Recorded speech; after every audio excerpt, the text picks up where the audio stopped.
perfeetu eenyutu jaalala Kiristoositti akkana baase. Namummaan Phaawulos namummaa Yesuusin ari'ataa jirudha. Namummaan Phaawulos namummaa Yesuusin diineffatee jiraatudha. Dhalli namaa tasuma Waaqayyoon jaallachuu hin danda'u. Waaqayyoon hin argine. Maalaan isinitti himuu jedhameetu daqiiqaa gabaabaa kana keessatti karaa Yesuus waan isinii ta'e. Waan xiqqoo tokko kana keessatti waan isinitti himuu xumuruu barbaadu karaa Yesuus waan isinii ta'e. Yesuus isa nu jaallateef isa ofii isaa nu jaallachiisedha jedhee dubbataa jira. Nama kun galeefi cubbuun sodaadhuuf, hiyyummaan sodaadhuuf, rakkinaan sodaadhuuf, jibbamuun sodaadhuuf waan asirratti barreeffame waan Phaawulos kun ittiin nu baasu jedhee hundumaa kana immoo ata jedhee namana. Kam yoo mana cubbuu bananii turu isin galchan. Paarkii bineensotaatti yoo ol isin galchanii isinitti cufan. Rakkina ammam dhala namaa sodaachisu keessa yoo isin dhaban garaan koo sodaa isin hin qabu. Maal taanaan jaalalli Yesuus kun isinii galeena maqaa Yesuusin jaalachuun isiniif haa galu. Ameen. Jaalalli Yesuus kun maal akka isinitti immoo barbaadeeti. Malee lallaba dheeraa karaa ooluuf miti. Phaawulos inni seenaa isaa akka kanatti dubbataa jiru kun nama Yesuusin ari'atu raajechaa jira. Anoo isinoo ala namaarraa kan dhufne addaamummaa keessa keenya kan jiru yeroo hundumaa yaadniif namummaa keenya Waaqayyoon isa ari'atudha. Waaqayyoon isa beekneedha. Waaqayyoon dhufuu isa dandeenyeedha. Tolee isa jenneedha. Waaqayyoon mararfeeffachuu kan hin dandeenye yeroo hundumaa hamaa Waaqayyoon dubbachuu afaan ariifatudha afaan ni kenna. Arruma yoo namummaa keenya kun neecharii keessa keenya jiru neechariin addaamummaa isa Waaqayyoon nu taphatu isa Waaqayyoon nu amachiisudha. Kana keessa jira jireenyi keenya kana keessa jiraata. Waan tokkoon isinitti mu barbaada. An kun utuu yeroo Yesuus lafarra ture yeroo Yesuus lafarra jiraataa ture lafarra jirate yookiis tajaajila akka kanaan kennaa jirate mana sagadaa Yihuudootaa keessaa akka kanaan seera lallabate utuun hojii Waaqayyo Yihuudoota faana dabalamee hangafoota lubootaa faana daakunoota faana hojii Waaqayyoon akka kanatti hojjetatee namni na dura Yesuusin arrabsu hin jiru. Namni na dura Yesuusitti dhagaa darbatu hin jiru. Maaliif beektu hojii Yesuusan isinitti hima. Yihuudoonni Waaqayyo karaa Museedhaa seera eegaan fayyidu waan ta'eef seera eeguuf akkuma waldaa keessa teenye rakkannu kana isaan immoo mana sagadaa keessa ta'anii waa'ee seeraa baratu akkamittiin seera eenna jedhu waa'ee seeraa walitti mukutu sammuu isaanii isatti miidhamaa maaliif hin fayyina mootummaa Waaqayyootti gala karaa seeraa kana jedhanii kanatti rakkatu Yihuudoonni gooftaa Yesuus immoo alaan dhufee akkas jedha kottaa cubbamoon gara koo kottaa warri suusii qabdan warri machooftan warri hattan warri ejjitan cubbuu kan isinitti baay'atu ba'aa garaa garaa kan baatan kottaa mootummaa Waaqayyootti galaa jedha. Nama aarsa.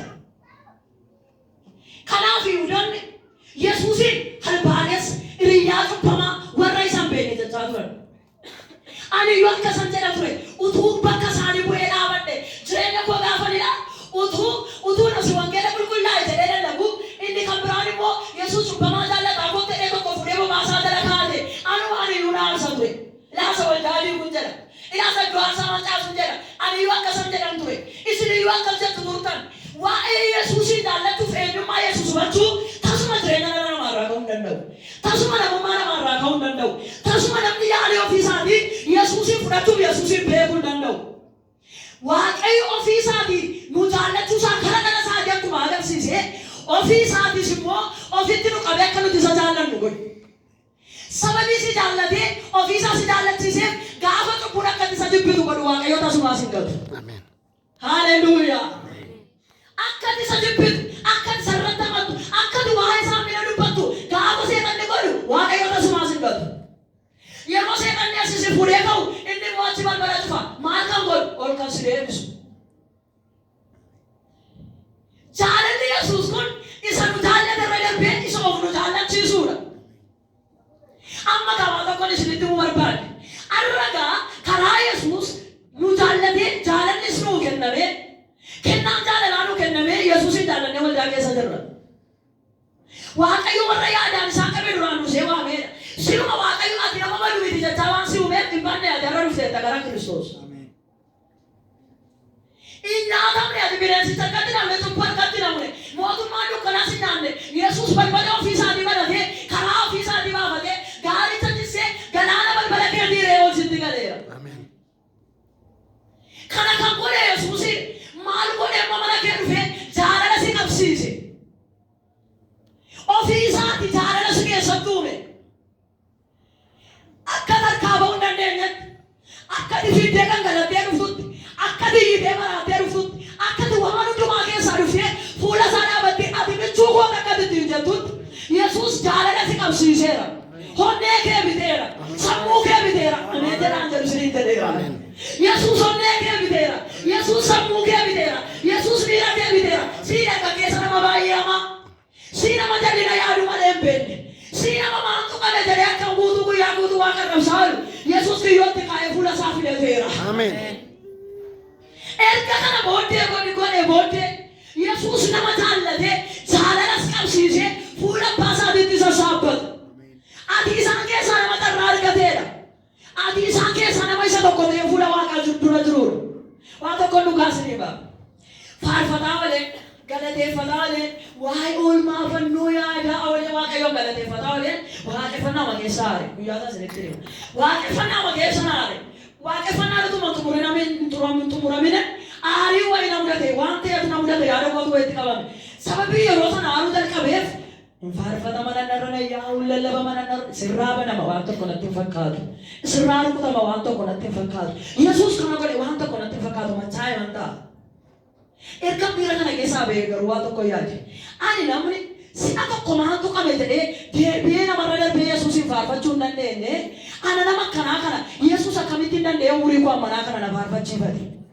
Akkamitti namummaa koo kana mo'atee jaalala isaa kan dubbadhu. Eenyummaa koo dhiisee ulfina isaa kan lallabu. Eenyummaa koo dhiisee waa'ee fannoo kan dubbadhu. Ni akkamitti na dandeessise. Habees jaalala Waaqayyoo. Ayyaanni Waaqayyoo jaalalli Waaqayyoo ni sii baay'ate. Ulfinni inni ittiin ganama fuula sitti deeffate. Jaalala inni ittiin ganama sitti hidhate. Har'a lafaa si kaaseera boris ulfina keessa si dhaaba. Arras balbala cubbuu sirraa baneera boris jireenya keessatti si eeggata. Namni nama akkanaa ta'ee jiru kun namni nama akkanaa ta'ee jiraatu kun har'a fuula Waaqayyoo dura kan jirru. Jireenya keenya har'aa wajjin gaafa walitti firannu firoomsinu atoo har'aan jaalala Waaqayyoo keessa kan jirru kun utuu Waaqayyoon jaallannu, utuu Waaqayyoon beeknu, utuu Waaqayyo gaariidha jennee faarfannu guyyaan tokko jira guyyaa nuyi hammina dubbannu guyyaan tokko jira guyyaa nuyi hamaa haasofnu har'a gabaa tokko nu isinitti hima. Jaalalli Yesuus arraba keessan irra kan hin jirre. Jaalalli Yesuus jireenya keessan keessa kan hin jirre. Sin jaalladha isa Waaqayyoon jennu miti. Manni keenya, golli keenya, sireen keenya, maaddii keenya, maddi hojii keenya, kiisii keenya, waamichi keenya kun ulfina Waaqayyoo mul'isuu kan dadhabu. Akkasumatti waa'ee ofii keenyaatii ta'aa kan jiraannu. Waa'ee ofii keenyaatii ta'aa kan tajaajilu. Waa'ee ofii keenyaatii ta'aa bulchiinsa kan gaggeessinu kun har'a Waaqayyo waa tokko siin jedha. Si jaalladheen si waame jaalala koon si waraachee si hojjechiifadha siin jedha. Inni jaallatee nu waame kun, inni jaallatee nu dhaabe kun yeroo hundumaa jireenya keenya irratti hojii waan gaggeessuuf har'a sammuun keenya eegamee fuula Waaqayyoo dura jirra. Waan tokko ni si gaafadha. Waamicha Waaqayyoo kan qabdan hojii mana Waaqayyoo keessaa kan hojjetan.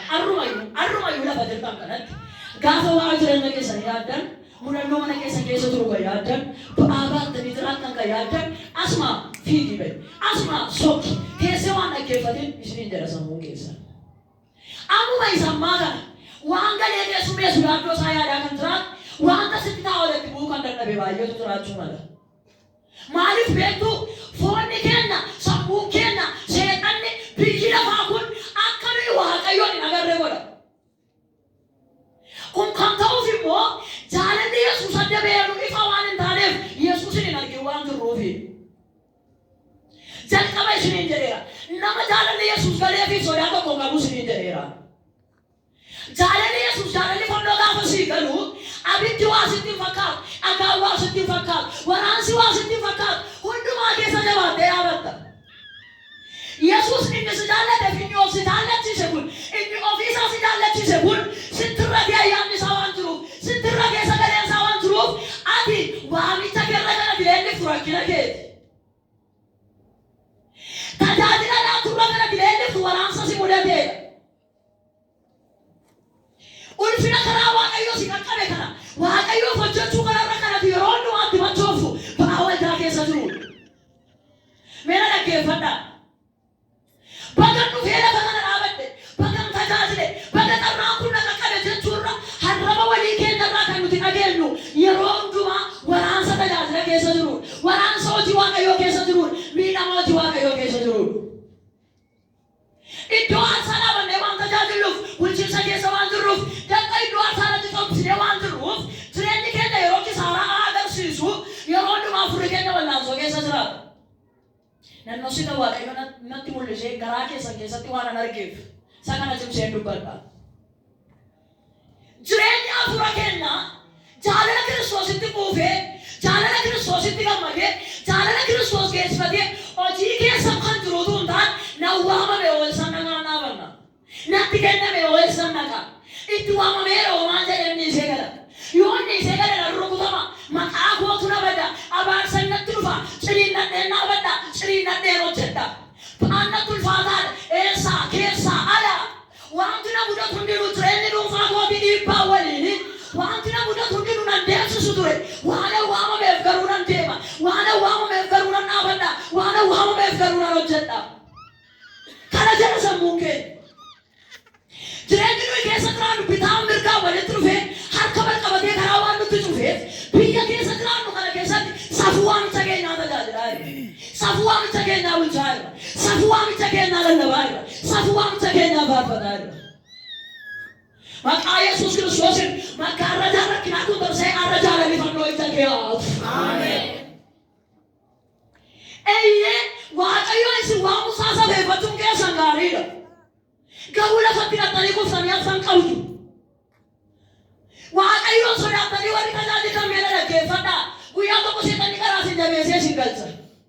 Waaqayyoon jaalladhaa tajaajilaa. Waaqayyoon jaalladhaa hojjedhaa. Waaqayyoon jaalladhaa bulchaa. Waaqayyoon jaalladhaa geggeessaa. Warri Yesuusin jaallatanii Yesuusiif hojjetan rakkinni isaan biratti uumame ari'atee isaanii galchu. Waan hundumaa keessa jabaatanii dhaabatanii hojii isaanii hojjetu. Nama waa tokkoon siin jedhaan akka buqqee qorqoree wanti hundumtu waraanee kan sinite har'a Yesuus jaalala isaa sitti guutee dhagaadhaadhaan si haa jabeessu. Yesuus isa nu jaallateef isa of nu jaallachiisee ergatee hinduutti si jaallate kun jaalala isaan sammuu kee amacheessu jedhe. Jaallachuu akka sin dandeenye sinitti maan jira. Dhalli namaa jaallachuu akka hin dandeenye sinitti maan jira. Jireenyi keenya Waaqayyoon nu komachiisa. Isa keessa akka nuti jiraannu yeroo hundumaa garuu filannoo Waaqayyooni. Akka nuyi rakkinichaa rakkafannee jaalala Kiristoosiif akka nuyi jiraannu jaalala Kiristoosiif akka nuyi hojjennuuf ayyaanichi nu kenname. Ayyaanni nu kenname kun Kiristoositti nu gammachiisa. Kiristoosiif nu hojjechiisa. Ayyaanni nu kenname kun fannootti nu gammachiisa ture. Hojii guddaa isinii hojjetame tokko kan akka sanaas deebi'ee kan hin hojjetame namni isinii hojjetus kan hin argamne tasuma yaafatanii sammuu kan hin dandeenye hojii guddaa isinii hojjetame isinitti hima. Hojii fannoo irratti isinii xumurameedha. Dargaggeessi umurii dargaggummaatti jaalalli fannoo isaa gale bara dullummaa keessa dargaggummaan hojjeta. Daa'imoonni daa'imummaatti jaalalli Kiristoos laphee isaanii qabate bara daa'imummaa keessa humna dargaggummaan hojjetu. Meena dhaggeeffadhaa. Jaalalli Kiristoos keessa nutu jiru jaallachuu dadhabdanii hojii Waaqayyoo kun waan mana sadarkaatti fiige waan carraa baay'ee isin dabarse waan nama isinitti taphachiise waan arraba jal'ootaa isinitti saaqachiise waan hiriyaa isin tuffachiise kan isinitti fakkaatu kottaa Yesuus jaalala isaa biroon isin haa dabarsu. Ani waan tokkoon isinii kadhachuu barbaada. Waan tokkos akka isin hubattan barbaada. Yeroo hundumaa rakkina leellisuun jireenya keessa yoo jiraate warra rakkoo gaafataniif rakkoo isaanii furachuu jiraatan taatu. Rakkoon karaa nu dhaabu tokko iyyuu jiru. Rakkinni keenya hundinuu furamaadha. Karaa hundumaan iyyuu wanti Waaqayyoon nu hojjete tokko xumuramaadha. Waa'ee rakkina keessanii furachuuf bal'aansoo qabinaa. Waa'ee isa isinii hojjetame dubbachuuf karaa dhaabadhaa. Yeroo isin isa isinii hojjetame dubbattan inni achi hidhame arruunaa raba keessanirraa dubbatamu ni qaba. Ameen. Isinii hin galle. Waan dubbadhu kun isinii faayifu ammayyuu afurri qulqulluun akka isinii ibsu dhala. Jaalalli Kiristoos inni nuu kenname karaa ilma isaa Yesuus Kiristoos Waaqayyo kan nuu kenne keessa keenya kan jiru jira. Jaalladhee dhaabachuu dadhabne jaalladhee hojjechuu dadhabnee jechaa jira. Namni immoo dhuguma jaallachuu hin danda'u. Phaawulos faariyataa ture. Isatu jaalalaan isa qabate malee jechaa jira. Dargaggoota nana hamma kana argadheen naan baay'ee natti tola. Waaqayyo sammuu keessan badee kana wantanii naan dhaga'a. Yesuus akka nama jaallatu isaaf jiraachuunis jaallatamanii akka ta'e isaaf hojjechuun jaallatamanii akka ta'e isaaf buluun jaallatamanii akka ta'e naa beekaa naa hubadhaa. Ija kan dhabdan tajaajila keessan irratti ija kan dhabdan kadhata keessaniif deebiin ija kan dhabdan geggeessitanii ija gaarii barbaadanii kan dhabdan sababii